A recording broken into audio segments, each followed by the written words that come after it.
There are certain golf clubs that can transform a golfer's game. In today's video, we feel like we've found one. Bobby, how are you? Wonderful. So, Rob, you are a 5 handicap golfer, and would you say you've ever been a good putter? We used to be, yeah. Yeah.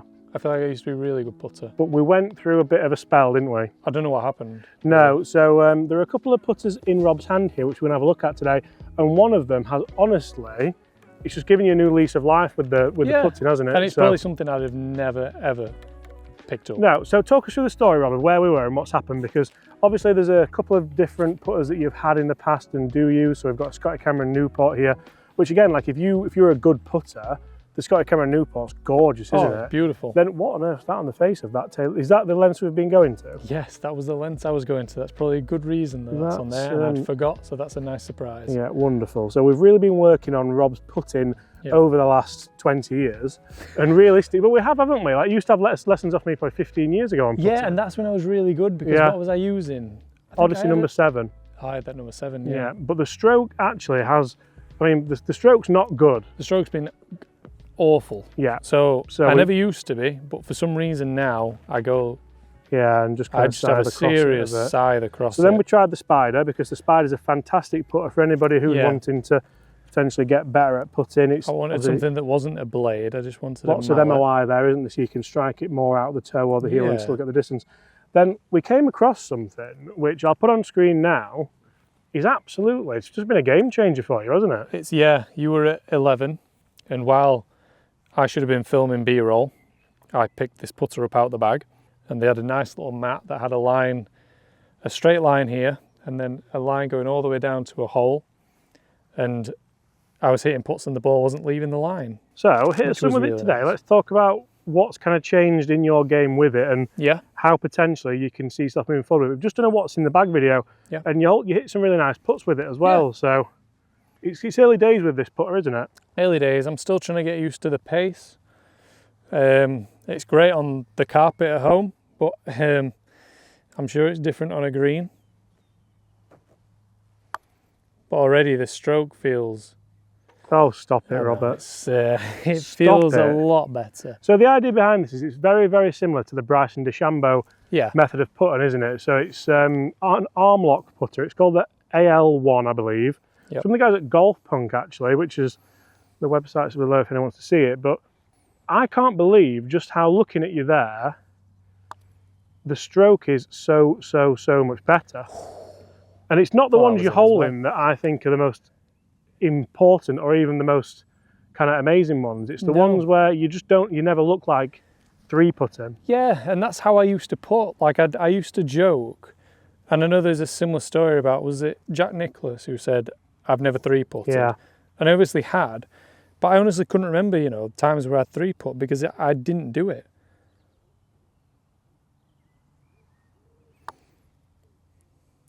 How do you see yourself setting up to this? Go on, a little bit.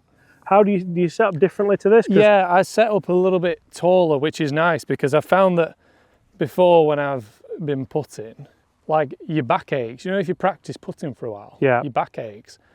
And I used to have to like stand there and like try and stretch out, because I was like, God, this hurts. I was like, why? It shouldn't do this while you're practicing. And just shows a few close-ups of the specs, because it's got a really long neck on it, hasn't it? So if we look at it's got a longer neck than normal. I'll just compare it to like a Scotty neck.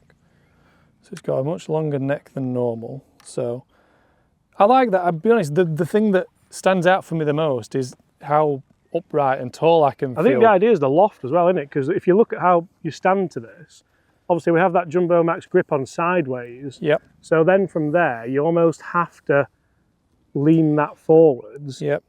And then there's a bit more loft on it to make the stroke as you are doing. And like you said, I think once you start to get... All these have been bang on line, which is what I haven't done in the past. They've been, I've been sliding across it. And I guess when it comes to it, distance control is just repetitions, isn't it? And it is, working on stroke length. If we get a bird's eye view of the stroke, I really want to have a look at just how much better it looks, because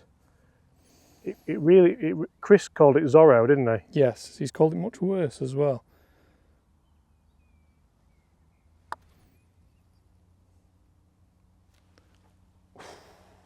I mean, 2 out of 5 isn't bad from this distance. No, we're 20 feet away here. Yeah. Like, tour make percentage is 20%, isn't it? So all of a sudden there you're well above it. Let's have a look at the short ones as well. And yeah, like, do you think now your days of, because you were hoarding putters for quite a while. Yeah, and I'll be honest, I won't get rid of them because I don't think it's a good idea to get rid of putters, because if it's worked well at some point, it could work well again. Yeah.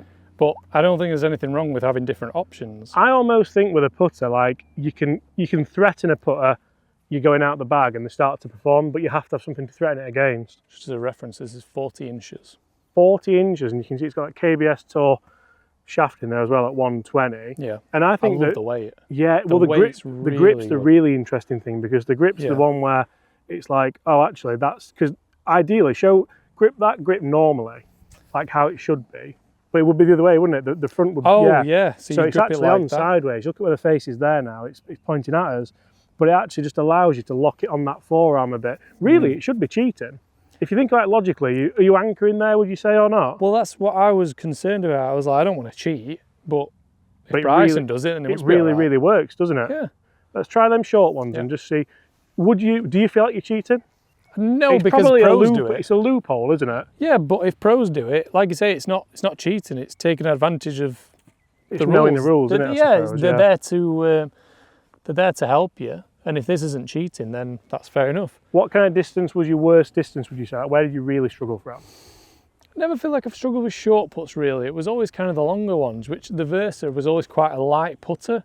Yeah. So from 20 foot plus, it felt like I had to really whack it to get it there. So I'd send one, 6 foot past. And then you're leaving yourself like not even a short putt. Yeah, no one wants a The short puts weren't a problem because you never had a short putt. No, true. Do you want me to take the flag out? Yes, please, yeah. What would you say, this kind of distance, or? I think so, yeah. I think this is where, from knowing you as even a junior golfer, it's where potentially everyone tends to struggle at some point in their life from this distance because it just is that awkward distance. This is where you make your pars. This is where, if you hit one really close, you're under pressure to make the birdie. So realistically, I don't think it's a distance that you can take too lightly, especially with this amount of break you've given yourself here. Do you know what I really like about this is the routine I've already built into it. So if I just go through it again, so the first thing I'll do is line the ball up where I want it to start. I set the club in, feet together, build it out so I'm tall, and then my hand goes down here, right hand on. So the last moment of it is the forward lean, isn't it? Yeah. Which is really interesting because a lot of people think that's the first thing you'd do. Oh no, it's the last thing I do because I like to build my stance and then go into it. But I love how tall it gets me. I love how I can put my hands at the top of the grip, build my stance. You do look very methodical and very robotic. But for me, that's why Bryson's Bryson, isn't it? That's why he's that good. And it's got to be consistent. I mean, these are great. These have all just to give you a little bit more credit as well here. That's not like just any old 4-footer, is it? That's no, it doesn't. There's loads of break on I am a little bit nervous over this putt, but because I've done the same thing every time,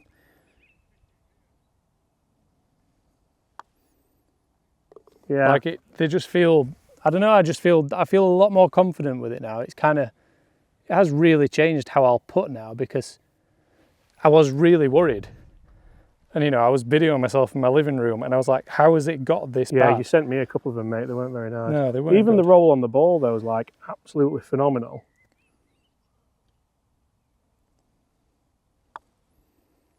And essentially all we're doing there, terrible camera work on my part. We're just filling holes up, aren't we?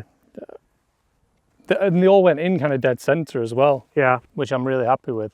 And this is how really now you can start to work on distance control, isn't it? Because like even distance control from 3 or 4 feet, you still have to stroke it a certain speed and certain length. And yeah, but it just feels great. The weight's amazing. The length's really good.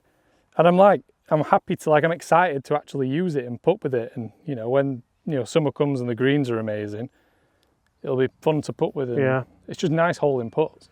Well, Bobby, thank you ever so much for your time. Thank you. If anyone wants to have a look at that, make sure you check them out. Really, really cool, funky bit. And the face is amazing as well, by the way. Yeah, a little bit. It's really nice milling on the face. If you want to putt like Bryson, you know where to go.